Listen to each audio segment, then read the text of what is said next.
ಇರ್ತಕ್ಕಂಥ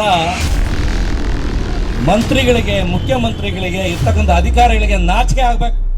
ನಮ್ಮ ಹಿಂದೂಗಳಿಗೆ ನಾಚಿಕೆ ಆಗ್ಬೇಕು, ಮಣ್ಣು ತಿನ್ಬೇಕು ಹಿಂದೂಗಳು.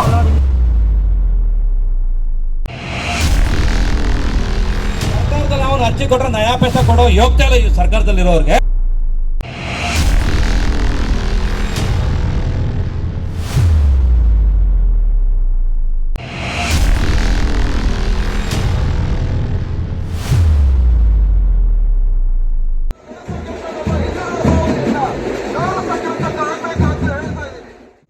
ದೃಶ್ಯವನ್ನು ಮಾರ್ಗ ಇಟ್ಕೊಂಡು ಅದನ್ನ ಸುಮಾರು 18-20 ಅಡಿ ಆಳವಾಗಿ ಅಗತ್ಯ ಮಾಡಿ ಸರ್ಕಾರಕ್ಕೆ SIT ಅಂತ ಅದನ್ನು ರಚನೆ ಮಾಡಿ ಅದರಲ್ಲಿ ಯಾವುದೇ ಉರುಳಿಲ್ಲದೆ ಅಲ್ಲೇ ದ್ವಂದ್ವ ನಿರ್ಣಯವಾಗಿದೆ. ಅದೆಲ್ಲ ಕೂಡ ತಮ್ಮ ದೃಶ್ಯ ಮಾಧ್ಯಮ ಮುಖಾಂತರ ಇಡೀ ರಾಜ್ಯಕ್ಕೆ, ರಾಷ್ಟ್ರಕ್ಕೆ ರವಾನೆ ಆಗಿದೆ. ಇಷ್ಟಾದರೂ ಕೂಡ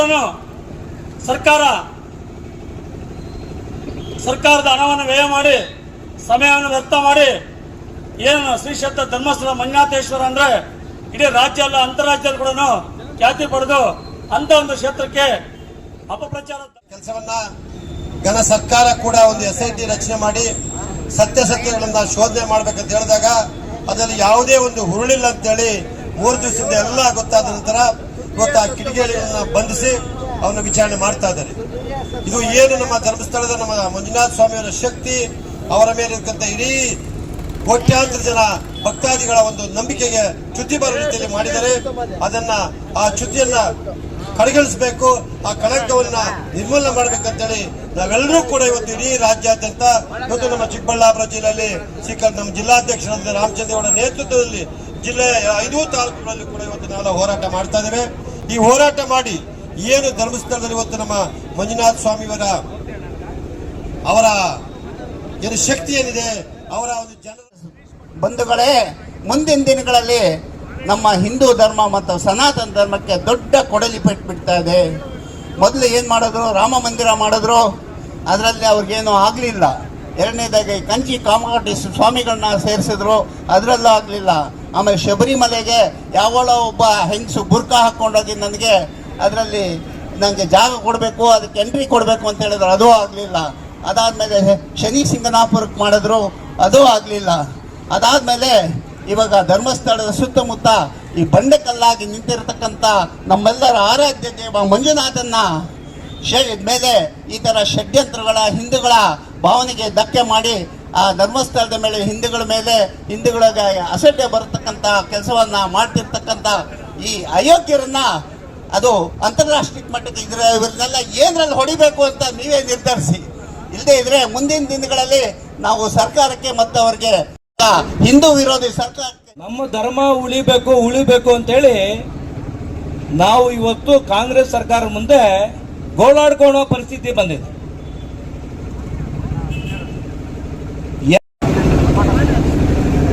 ಯಾಕೆ ಇವತ್ತು ಈ ಬುರುಡೆ ಕತೆ ತುಂಬಾ ಚೆನ್ನಾಗಿ ಟಿವಿಗಳಲ್ಲಿ ತುಂಬಾ ನಮ್ಮ ಹಿಂದೂಗಳು ಕೂತ್ಕೊಂಡು ತುಂಬಾ ಚೆನ್ನಾಗಿ ನೋಡ್ತಾ ಇದ್ದಾರೆ.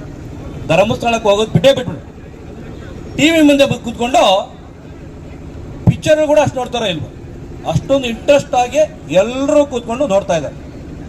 ನಮ್ಮ ಹಿಂದೂಗಳಿಗೆ ನಾಚಿಕೆ ಆಗ್ಬೇಕು. ಇವತ್ತು SIT ತನಿಖೆ ಮಾಡಿದಾಗ ಯಾರೇ ಚಕಾರ ಎತ್ತಿಲ್ಲ. ಕಾರಣ ಯಾಕಂತ ಹೇಳಿದ್ರೆ, ಏನು ಹೆಣ್ಮಗಳಿಗೆ ಅನ್ಯಾಯ ಇರ್ತಕ್ಕಂಥದ್ದು ನ್ಯಾಯ ಕೊಡಿಸೋದ್ರಲ್ಲಿ 12 ವರ್ಷದಲ್ಲಿ ಸುದೀರ್ಘವಾಗಿ ತನಿಖೆ ನಡೀತಾ ಇದೆ. ಅದಕ್ಕೆ ಯಾರು ಅಪೇಕ್ಷೆ ಮಾಡಿರಲಿಲ್ಲ, ಯಾರು ಅದಕ್ಕೆ ಅಡ್ಡಿಪಡಿಸಿರ್ಲಿಲ್ಲ. ಇಲ್ಲಿ ಎಲ್ಲ ಒಂದು ಸಂಸ್ಥೆಗಳಿಂದ ತನಿಖೆ ಆಯಿತು, CBI ಇಂದ ತನಿಖೆ ಕೂಡ ಆಯಿತು. ಆ ಮಗಳಿಗೆ ನ್ಯಾಯ ದೊರಕೋವರೆಗೂ ನಾವು ಹೋರಾಟ ಮಾಡ್ತಕ್ಕಂಥ ಜವಾಬ್ದಾರಿ ತಗೋತೀವಿ, ಹೋರಾಟ ಮಾಡಲೇಬೇಕು.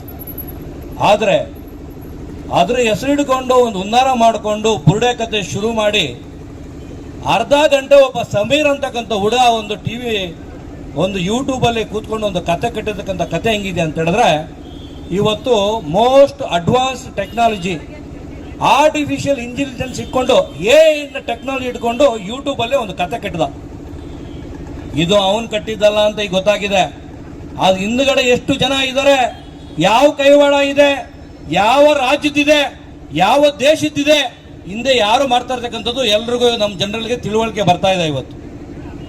ಇವತ್ತು ಅರ್ಧ ಗಂಟೆ ಸ್ಟೋರಿ ಮಾತಾಡಿರ್ತಕ್ಕಂಥ ಹುಡುಗ ಬುರುಡೆ ಕತೆ ಹೇಳಿರ್ತಕ್ಕಂಥವನು ಒಬ್ಬ ಬುರುಡೆ ಎತ್ಕೊಂಡು ಒಬ್ಬ ಬರ್ತಾವನೆ, ಅನಾಮಿಕ ಅಂತ ಮಾಸ್ಕ್ ಹಾಕೊಂಡು ಬರ್ತಾನೆ. ನಮ್ಮ ಕರ್ನಾಟಕ ಸರ್ಕಾರದಲ್ಲಿರ್ತಕ್ಕಂಥ ಮಂತ್ರಿಗಳಿಗೆ, ಮುಖ್ಯಮಂತ್ರಿಗಳಿಗೆ, ಇರ್ತಕ್ಕಂಥ ಅಧಿಕಾರಿಗಳಿಗೆ ನಾಚಿಕೆ ಆಗ್ಬೇಕು. ಬುರುಡೆ ಇಟ್ಕೊಂಡ್ಬಂದು ಬುರುಡೆ ಬಿಡ್ತಾನೆ, ಗೊತ್ತಾಗ್ಲಿಲ್ಲ ಅವ್ರಿಗೆ.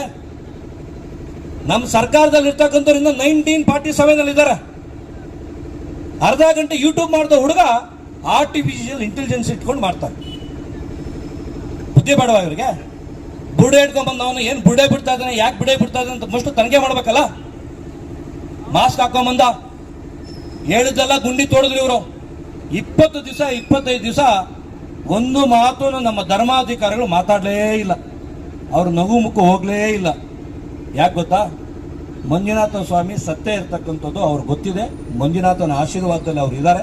ಆ ಶಕ್ತಿಯಿಂದ ಇವತ್ತು ಆ ಕ್ಷೇತ್ರ ಇವತ್ತು ಅನ್ನದಾನ, ಧರ್ಮ ಉಳಿಸ್ತಕ್ಕಂಥ ಕೆಲಸ, ಭಕ್ತಾದಿಗಳು ಕೊಟ್ಟಿದ್ದ ಕಾಣಿಕೆಯಲ್ಲಿ ಇವತ್ತು ಸಾಕಷ್ಟು ಎಜುಕೇಶನ್, ಆರೋಗ್ಯ ಕೇಂದ್ರ, ಧಾರ್ಮಿಕ ಕೇಂದ್ರಗಳಲ್ಲಿ ಎಲ್ಲ ದೇವಸ್ಥಾನಕ್ಕೆ ಸರ್ಕಾರದಲ್ಲಿ ಅವನು ಅರ್ಜಿ ಕೊಟ್ಟರೆ ನಯಾ ಪೈಸಾ ಕೊಡೋ ಯೋಗ್ಯತೆ ಇಲ್ಲ. ಈ ಸರ್ಕಾರದಲ್ಲಿರೋರಿಗೆ ಅವರು 2 ಲಕ್ಷದಿಂದ 20 ಲಕ್ಷ ಒಂದು ದೇವಸ್ಥಾನಕ್ಕೆ ಕೊಟ್ಟಿರ್ತಕ್ಕಂಥ ಉದಾಹರಣೆಗಳು ಈ ರಾಜ್ಯದಲ್ಲಿ ನೀವು ಎತ್ತಿ ಲೀಸ್ಟ್ ಕೊಟ್ಟರೆ 1,000 ಕೊಡ್ತೀನಿ ನಾನು.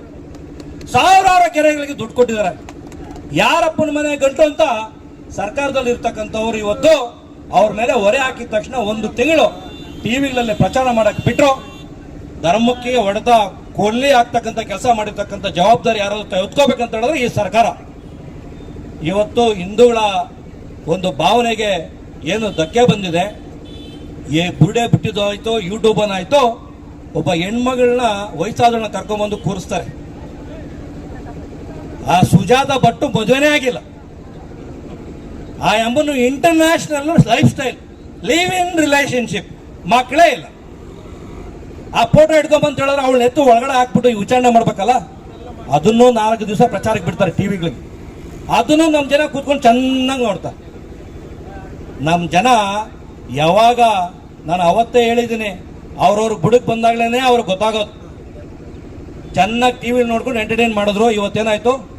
ಧರ್ಮಸ್ಥಳದಲ್ಲಿ ಇರ್ತಕ್ಕಂಥ ಒಂದು ಅನ್ನದಾತ ಯಾರಿದ್ದಾರೆ, ಇವ್ರು ಯಾರಾದರೂ ನಾಳೆ ಬೆಳಗ್ಗೆ ಸಂಚುಗಳೇನು ಎಂಬುದನ್ನು ಈವರೆಗೂ ರಾಜ್ಯ ಜನತೆಗೆ ಕಾಂಗ್ರೆಸ್ ಸರ್ಕಾರ ತಿಳಿಸಿರೋದಿಲ್ಲ. ಆದ್ದರಿಂದ ಹಿಂದೂಗಳ ಧಾರ್ಮಿಕ ಶ್ರದ್ಧಾ ಕೇಂದ್ರಗಳನ್ನು ಅವಮಾನಿಸುತ್ತಿರುವ ಮಾನ್ಯ ಮುಖ್ಯಮಂತ್ರಿಗಳು ಹಾಗೂ ಗೃಹ ಮಂತ್ರಿಗಳು ರಾಜ್ಯ ಜನತೆಯ ಕ್ಷಮೆ ಯಾಚಿಸಬೇಕೆಂದು ಈ ಮೂಲಕ ಒತ್ತಾಯಿಸುತ್ತೇವೆ.